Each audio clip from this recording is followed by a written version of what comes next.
everybody. I'm Kirsten with Dakota County, and today I'm joined by Pat, who's going to talk to us a little bit about how to find quality YouTube repair videos.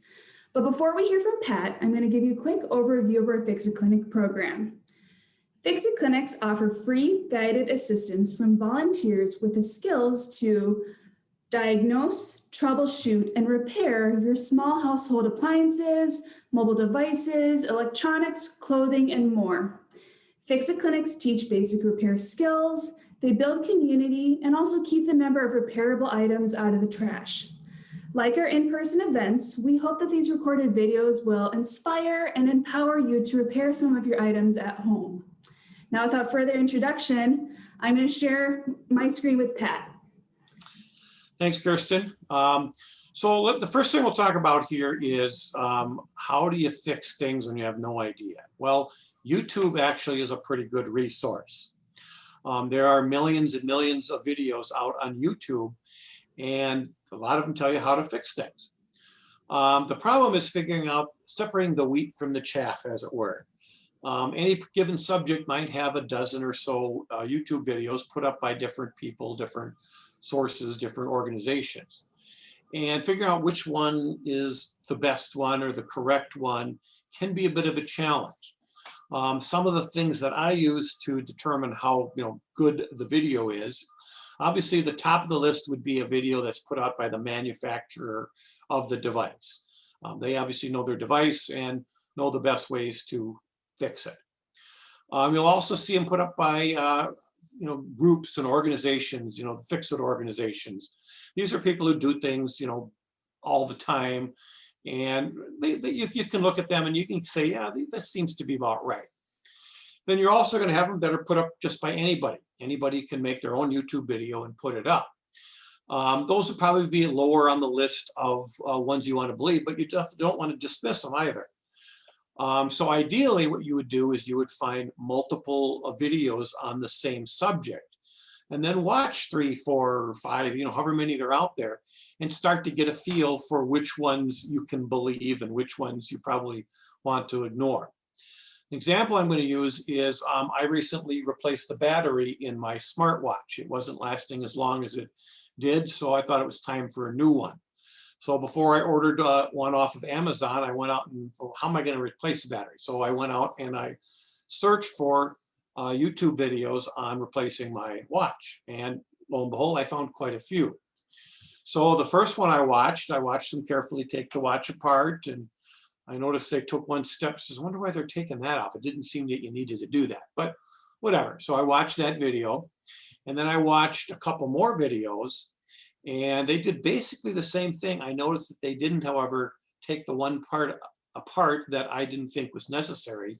So in other words, those guys thought the same thing. Then I came across one where this guy obviously really had no idea what he was doing, ended up cracking the glass in the process.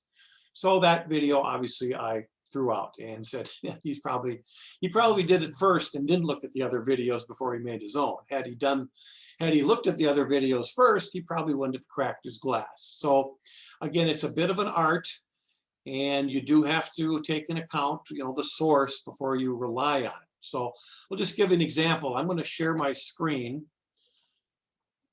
right up there. So Galaxy S3 battery replacement.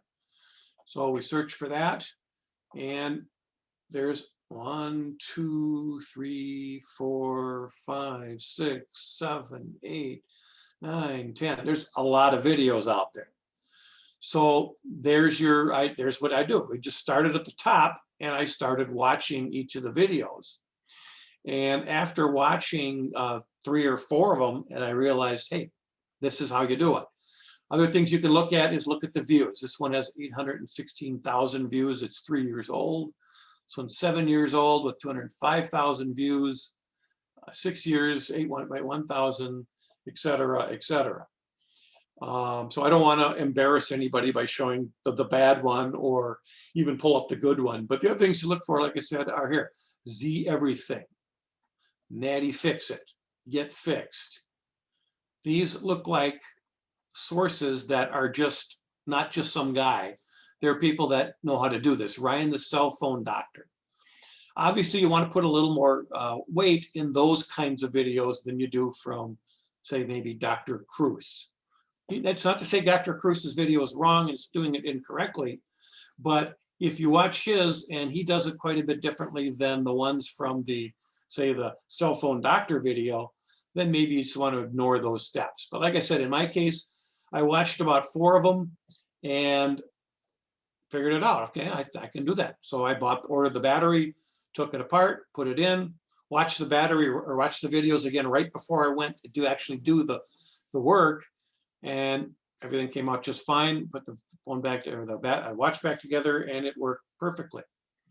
So I saved myself, the amount of money going to, Batteries Plus or whatever, have them do it, or throwing the watch out and get a new one. Now the watch lasts like it did when it was new because there's a new battery in it. So that's just one example, but pretty much anything you can find, you can probably do the same thing. Now I believe Kirsten has a thought on another item, so I'm going to throw it back to Kirsten here, and then we'll just do the same thing. Sure. So, yeah, can you hear me? Yep. Great. We are looking for a microwave repair video for a Whirlpool model MH318 for XPQ. Okay, so I'm gonna share my screen again. Yep. And I'll ask Kirsten to repeat that model number again. Could you repeat it again, please? Yeah, so it's a Whirlpool. Okay, Whirlpool MH3184 QP XPQ-0. Yep. And let's see here. This one isn't popping up quite as much as we would have liked. 3 common micro. These are all appear to be generic ones, so it's not going to be quite the same as what we just talked about. But notice where they're coming from: repairclinic.com, repairclinic.com. This one's from from a guy who may or may not, know he's going. In other words, the repairclinic.com ones I would probably watch. So I'm not sure why that particular model didn't come up. But again, the idea is the same. So Pat, question, would you watch videos with models of it like a same brand? Yeah, definitely. And if you can get one that looks like it's got a close model. Now I don't actually have this, microwave that we're talking about in front of me. So I couldn't really say by looking at this if they're that close. But in general, microwaves are all basically the same. I mean, they're all doing the same thing. So at that point, it'd be helpful to know exactly what it is we're trying to fix. I mean, does it not power on? Does it just not heat? Does the turntable not spin? Is the light bulb just burned out? So we need to know specifically what it is you're trying to replace. And let's just say Whirlpool microwave doesn't heat.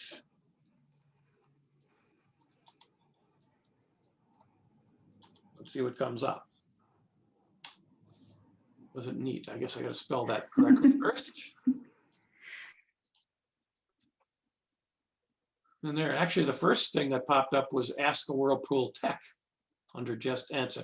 Now, some of these sites are not going to do this for free. They're going to want to charge you. So you may want to go to one of these unless you're willing to pay to have them fixed. But that's why I would spend a little time looking for some particular videos that talked about the specific thing. And as Kirsten said, we have this Fix-It Clinic once a month.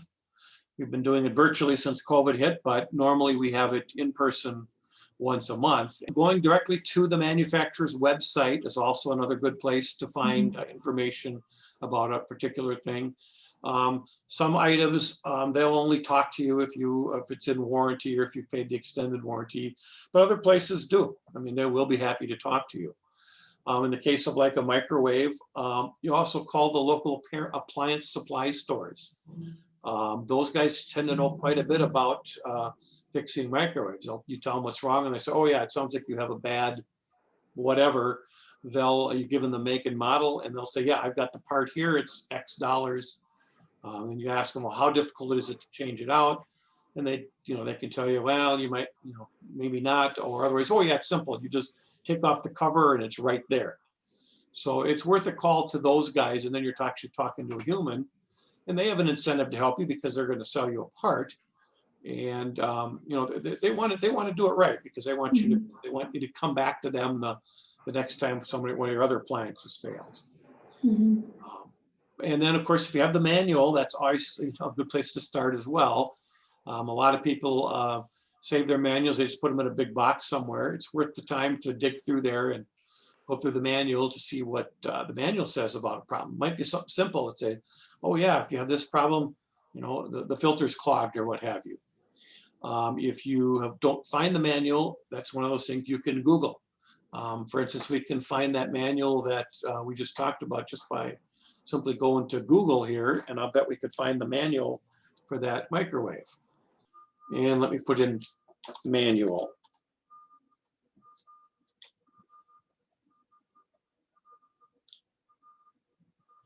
And click on there, there's the manual for that particular microwave. What I had done is I went over and I Googled the part number to find the manual for that particular microwave. Excellent. And there was manuals that lib, and I suspect that if we go to the Whirlpool site, you'll find it there too. Some of these manuals they want to charge you, others they don't, but let me just type in Whirlpool to begin with. Sometimes you got to do a little hunting to find things on Google because, again, their main source is they want to direct you to things that you're going to buy. So that's, of course, their first goal. So you may have to do a little digging to find stuff that you don't want to have to pay for. But there's one from Whirlpool itself. And there's the installation instructions. And there's probably a troubleshooting section at the back. Assistance, there's their number that you would call. Let's see if there is a section on here on troubleshooting. I don't see it in this particular manual. This must just be their installation manual. But again, we just keep digging and we'll quickly find troubleshooting. Let's type in troubleshooting.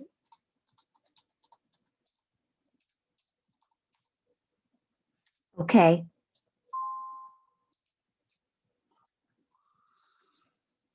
And there's a pop right with a YouTube video like we were talking about before, how to replace the fuse in your microwave, disassembly, how to take it apart. There's another YouTube video. Is there a reset button, parts and help, repair. So there, just a quick Google search on, you got to type in the right words, obviously the make, the model, and then it helps to put in what you're trying to do. First, it just brought up general manuals, then I put in troubleshooting, and now, of course, it's given me a whole bunch of information on doing that kind of thing. Use and care manual. And then sometimes it's going to give you similar parts, not exactly the same. That may or may not be okay, though. So, use and care manual. So that's how I would troubleshoot that particular make and model. If I didn't know anything about it, I'd just spend a few minutes searching for YouTube videos, searching for the manual. And with that information, it might be enough to be able to fix it on your own. Okay, well, great, thank you. So it sounds like people trying to find online repair help, they should first go on YouTube, look for the manufacturer videos if there are any, or looking for the most views. And then often sounds like the best course of action is just to kind of watch multiple videos and just kind of figure out what most people are saying and just plan a course of action from there. After that, if they still need more help, they can check the online manual and then also support our local repair services. We've launched some more of these recorded videos, so you can keep your eye out for those. They're excellent, really well done. Thank you so much for joining us, Pat. It was great. And thank you for watching. Have a great day.